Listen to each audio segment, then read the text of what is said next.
Good morning, it's Judges Jules, and I've got my regular helper. Hello, Si, how are you, mate? Good weekend?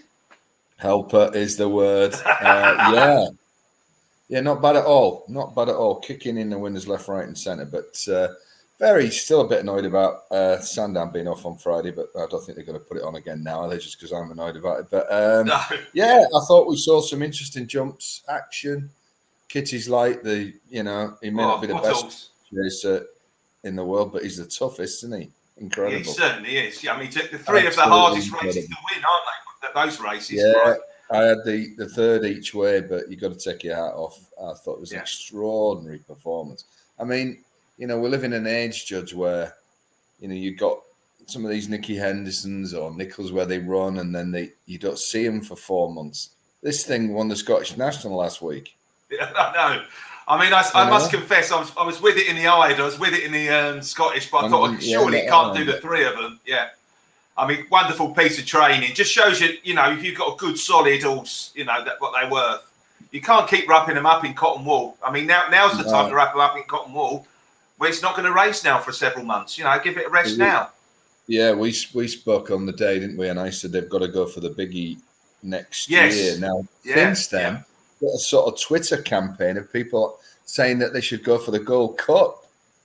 Now that sounds on the surface, but of course, Korak Rambler, another handicap, has been prepared for the Gold Cup next year. Yeah, I think Korak Rambler is still just a smidge on the handicapping side, a grade in front, and I don't. He wouldn't have the speed for 3 mile 2, would he? He's like he wants every yard of 3 mile 5, doesn't he? Well, yeah. I think the ground's important. Ground is important to it. They have to go for entry. I think that's the race for him next year. He's got to have a go at that, surely. Yeah. But fascinating. I'll see how it'll be interesting how he campaigns it, because you can certainly see Christian Williams doing something similar with him next season. But I think he's going to have to probably aim for the big one, because that's the one to win. Isn't it? About £1 million to the winner, isn't it? The national now. Yeah, £500,000. Yeah, incredible. But so that was the highlight, I think. And it's become a public horse now, isn't it? Everybody's getting behind it now. Really brilliant. Tremendous. And also with what's happening to his family as well, bless him, with his daughter and that Christian's daughter. So it's a bit of good news, isn't it? Yeah, it's nice to have some good news for a change, isn't it? Yeah, exactly. Now we've raised everybody up. Let's demoralise them with our horses. Let's find some horses. Well, I've got my first duel. I thought was a pretty obvious one on Saturday. I did back it and tipped him up at 8-1, and he went off 3-1 favourite. The horse is called Montazib, a William Haggis horse. It ran on Saturday at Haydock, and it's just one of them races where it really should have won. There's no doubt about it. It slightly slowly away, and the front runners didn't come back, and he was running on through beaten horses. Got stopped for a run. Still only got beat 2 lengths at the line. This horse started favourite last year for the judge. Oh, that's a good question. Hang on, it was the 3:45. I'm pretty sure, off my memory, at Haydock on Saturday. It was the 3:45. He was fourth behind Rainbow Fire. He's got beaten 2 lengths. This horse started favourite last year for the Buckingham Palace at Royal Ascot over 7. He also started favourite for the Bunbury Cup. And I couldn't believe he was 8-1 after one ordinary run in the Lincoln. Everyone seemed to have forgotten about him. But the Lincoln's form is really working out this year. There's been 3 or 4 subsequent winners come out of the race. And I thought he was a good bet on Saturday, made him me nap. And I think he should have won. Obviously, the handicapper can't put him up. He's off 98 here. I can see him running very well in all these big 7 furlong mile handicaps this year. But I think he'd probably be lined up for the race at Ascot coming up, Victoria Cup. I can see him going for something like that early season. If not, he'll have a chance come Royal Ascot as well in the Buckingham Palace again. I've got this feeling this horse could end up being just nearly group class, because he threatened it last year. He's owned by William Haggis. He's been bought by, they says, the Montazib partnership. It looks like the Hong Kong Jockey Club colours. So I don't know if they're linked somewhere along the line. But I think this horse has definitely got a win of a big handicap soon in mind. I don't know what you think. No, I agree with you. Winning waiting to happen, isn't he? I mean, I think the horse has to come through with a run. Haydock's a very tight track. You're always going to be struggling with that. I like this race. Every year, this race provides winners. It does. I think this year will be no different at all. One of your favourite yards, of course, is the O'Meara yard, and I tipped a horse called Ross Collin, who finished late. Now, let me tell you this: this was not the day. Not off a yard. No, but I'm keeping an eye on him. But yeah, Montesey, you're right. I think they'll come out quick. I don't know whether it'd be too quick to say they'd run him in that handicap at Newmarket, but certainly he's got a biggie in him. And like you, I think he's a listed horse running in handicaps. And Haggis, many times, is one of those trainers that can take horses through from 0 to 85, all the way through, and they end up running in the group races. Not saying he'll do that with this, but I do think it's a classy operator. You're right, yeah. He hasn't had a lot of racing either, has he? No, the money was lent rather than absolutely. Lost. But good race that, and watch a few of those O'Meara ones. You watch. The one that you just mentioned, Ross Collin. He was one of the few that didn't win last season. He's had a wind up, and you kind of thought. I did actually think he had a good chance on Saturday, but the market told you that it wasn't today, and. Like you, he'd probably get dropped a couple of pounds. He's definitely going to be lined up. He's another one actually for the Buckingham Palace come later this season. There'll be a big 7. Yeah. I think he ran well in it last year. So I wouldn't. You've got to keep an eye on him definitely. Yeah, well, I'm going to Doncaster Saturday night meeting for my 2, and the first one was in the 6:45 Class 3. Really good race actually. And it's a dear old favour of mine who's now trained by Michael Harrington. Rathbone was with the Kevin Ryan yards. Only 7. That's quite getting on for a flat horse, but he seems to have been around forever, doesn't he? He does, yeah. Now, Rathbone now has plummeted down the weights. Paul Hannigan took the ride. I'm not sure he was suited by the really soft ground, but I like the way he led. He looked to have his old sort of zest back. He ended up finishing 3rd at 20-1. Now, we spoke before. I think this is bang solid form because you got Magical Spirit won the race, who is trained by Kevin Ryan. Really solid horse who loved that soft ground. And the favourite, Bernardo O'Reilly, ended up being 2nd, only beaten half a length. I don't think it was Haley Turner's finest hour on the horse. But, he's so solid and he loves the soft as well. And then dear old Rathbone popped in at 3rd. Now, his horse has not shown a lot, changed ownership, now with Michael Harrington. You look through his form, he's been on the decline, but I just wonder if this move has just sort of, and it can do when horses have a change of scenery, whether it's just perked him up a bit, and whether he's never going to be the force of old, but I think he's ready to pop up next time, and I would imagine they'll have him out fairly quick. He would like the ground to dry out a bit for to be at his maximum, but I think if he does go up, he'll go up a couple of pounds. I think he's well in. I thought this was a good race, and I still think smaller yard now that he'll be a decent price next time wherever he goes. I don't think he's going to go off a short price favourite anywhere, unless he's sent to a sort of dreadful race. But this was a Class 3. Quite happily drop him down to a Class 4 at a Thirsk or a Ripon or somewhere. I think he's ready to scoot in, Rathbone. I think it looked like he's kind of best days were beyond him and he was on the sharp decline, but he just might have a couple of early season wins in him. So Rathbone is my first one, and I suspect he'll be out in the next couple of weeks. Yeah, like you say, that looks like solid form to me, and he is well handicapped now. He's below his last winning mark, and he's definitely an interesting one. And I can see him popping up again. Well, popping up soon, that's for sure. So no, definitely wouldn't be putting you off a little dabble on Rathbone, like Sherlock Holmes. Just to add one thing quickly. Sorry, to add one quick thing quickly. A couple of the paddock reporters on Saturday night said that he looked like he would tighten up for the run. So it may well be that it'll be. So that's quite important. Yeah, he was not fully wound up, I don't think, on Saturday.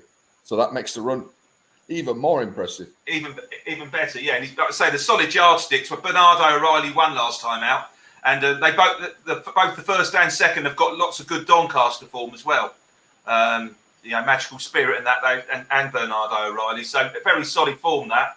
So it's a good run third behind those two. My second selection is a bit of Beverley midweek action. Actually, it's on Thursday, I think, in the 4:35 at Beverley. It was only a 0-270 won by the New Form Way, who seemed to get the run of the race just in behind the front runners. They weren't coming from too far back at Beverley on Thursday. And there's a horse in this race called Where's Jeff? Got loads of Beverley form. And to me, he was the one that I know New Form Way sort of not stopped, idled in front, and he sort of picked up the pieces and nearly come and got him. This horse now is rated 68. He'd probably go up a pound maybe for coming second here. He's definitely off. He hasn't won for a while, but he's, I think, back at Beverley in the next sort of 2 or 3 runs. Watch this horse. Because he absolutely loves it there, and I can see him picking up a handicap there in the next 1 or 2 runs. He's definitely handicapped to win. He probably would prefer some slightly better ground as well, because it's good to soft there, and his forms, most of his better form is on a firmer surface. But he's a solid old yardstick now, and I think he's sort of one of them horses that's going to pop up soon at reasonable odds, because he's. Like I say, he must be getting on a bit now, a bit like me. He's an 8-year-old now. He's not like one of these improving 4-year-olds. So for me, Where's Jeff needs to go in your tracker for short term. Yeah, a horse that loves Beverley, and it's such a quirky place that course form is important anywhere. But I do think if you handle that very stiff finish, they're on the turn as they come across. A lot of horses hate the place. A lot of punters hate the place. I quite like Beverley, actually. It's been funny this season, though, Si. They've been coming down the middle of the track in the sprints. So they must have been doing a bit of watering on the inside. There's no consistency from the jocks as to where the good ground is, and that always concerns me. Hopefully it'll settle down as the meetings come by. But would not put anyone off that one. And obvious thing is to go straight back there. And there's meetings there every sort of week, it seems, throughout the summer these days.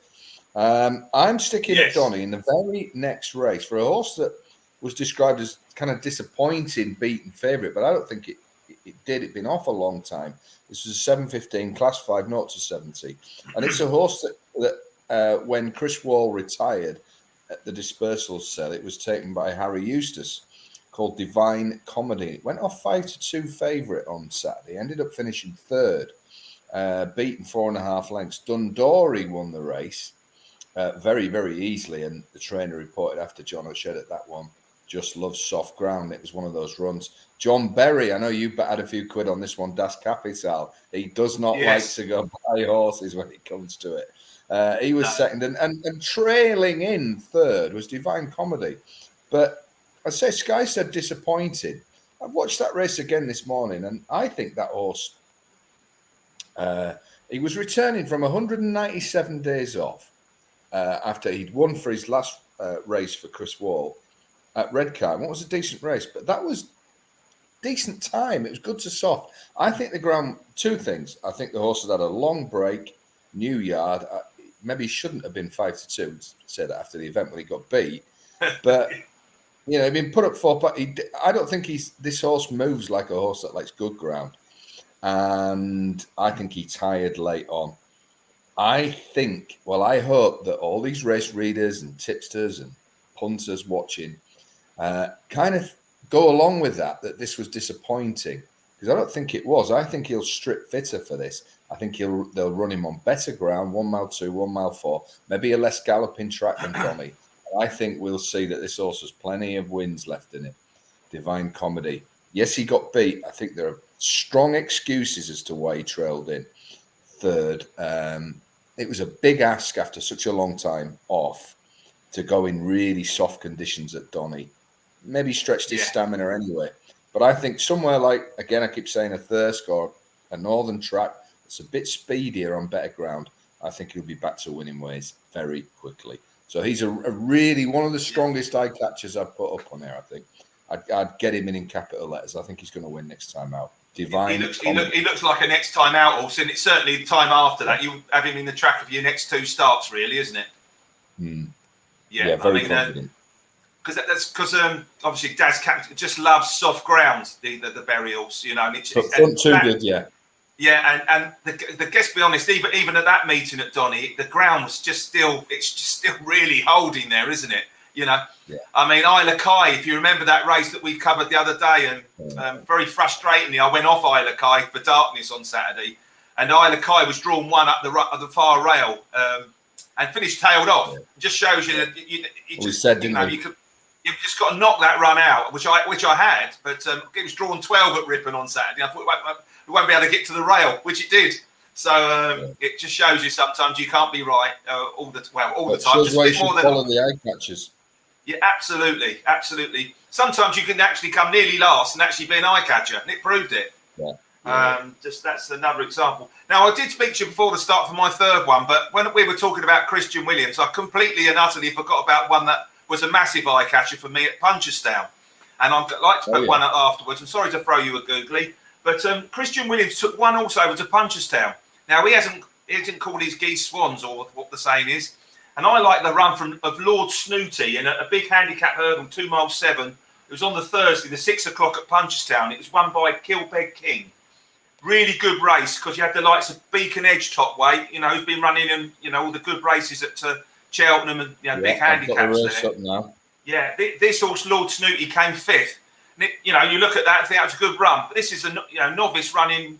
It's a novice hurdler basically. This start of the season, he won a decent race around Uttoxeter in bottomless ground earlier on this year, which was on the TV, and I was lucky to tip him up that day because I clocked him in a good novice hurdle or two earlier on this year, and I thought he had a decent mark. Christian's got this horse. He sent one horse over to Punchestown, like I say. And this horse was out the back making mistakes, and he got into this race late. You have a look how he finished. He finished with plenty left. If he was a little bit more fluent over his hurdles, he would definitely be involved in the finish here. And off his mark, he's definitely got some unfinished business. But I think he'd be a lovely little chaser next year, not novice chaser. So he's one for more long term, because I can't imagine he'll be running in the summer. He won't be interested in running on the good ground throughout the summer. But he's one you want to have early season to watch for the first 2 runs and then get involved with him. Once again, he'd be another horse at the back end of next year, like your Kitty's Light, that will be winning decent valuable handicaps. Or I'll tell you where he could end up running, somewhere like Chepstow as well, for the national meeting. One of them really, he likes soft ground, this horse, and because it really was soft when he won at Uttoxeter. That race worked out well, 3 or 4 winners behind it. So put him in your track a bit. It's a long-term project, this. And keep an eye out for Lord Snooty. Yeah, I mean, just interestingly on that, everybody's saying on Racing TV and everybody chatting on Twitter and stuff, why aren't there more British horses out there in Ireland? Yes. Kilbeg King, Anthony Honeyball wins the race. Christian Williams, 5th. And yet, I'm watching it night after night after night, all week. Mullins, Gordon Elliott, occasional De Brome. And it is a bit boring, I have to say. And yet, the festival itself was a lot of money. Yeah. And very few people have gone over for it. And I know Punchestown were at pains to say that they'd been begging trainers to send horses over, not interested, begging, pleading. So I don't know. End of a long season maybe, but it's really interesting you say that, because I think we must have had a handful of horses going handicaps, and like you just said, Kilbeg King won, Lord Snooty came 5th. I think if you saw the race on Saturday, Sam Brown was in the lead when it fell at the second last. And I'm trying to think there's another. I mean, out of the horses that were sent over there, nearly all of them were getting involved. In Sam Brown's race, I tipped up Phlegmatic. And if Sam Brown hadn't fell over, he would have probably come 4th, so he'd have hit the frame as well, because he nearly got brought down by Sam Brown in the race. So it just shows you that the English horses actually didn't run badly over there. And I think if you've got one that you think's got half a chance, send it over there. It's madness. Yeah. Good prize money. Exactly. So I suspect next year more will go over. But well, we know the score, don't we? This will be prepared for a late season campaign. So be careful, folks. We're not saying get stuck into this first time. No, you don't. I think it'd be interesting. I think he'd go novice chasing next year, so and I can see him having his 3 runs in novices, and then be interested in novice handicap chases later on in the season. And if he's not, he's be at Wincanton for the first one. On ground that might be a little bit not too quick for him. But we've been cynical. We've been cynical. It's fine. There you go. Bet I'm right there. So yeah, excellent. Well, 5 Brilliant, for People's Tracker there, Judge. Yes, definitely some more winners involved there. We got close with King William Rufus in the week. That was one of the ones that was in our tracker. That horse pulled all the way at Warwick in the week. 13 to 2, still nearly won. I mean, that's definitely a serious stall next year. And Chris of course, Isla Kai. Yes, there you go. So it just shows you've got to keep listening. I know we waffle a bit, but there is a lot of little nuggets in there with winners to be found. Keep your tracker, and as I said, Divine Comedy are really, really strong on that. Very strong. That would be one of the strongest ones, certainly, that I've put up on this. So great stuff. We'll be back on Friday, Judge, and it will be Friday this time. Yes, that's right. We've had other things going on, haven't we? But no, we'll definitely be back Friday. And we'll get a winner this week. We're due one. We keep down the right ideas, but just swerving off the winners. Exactly. The only other course and distance horse on Saturday, wasn't it? Never mind. Yeah, we'll look at a race at Newmarket that will be on the telly on Saturday. It's going to be an exciting meeting. And then, of course, we hit what I call the real fun stuff. We go to Chester for 3 days. Yeah, followed then by York. A week at York. It is happening. Before you know it, York. I can't wait for York. Yeah, the name's Maya. Yeah, so exciting times ahead. We'll be back on my channel on Friday night, so check this out. Nice one, Judge. Good luck this week, mate. Good luck this week. Be lucky.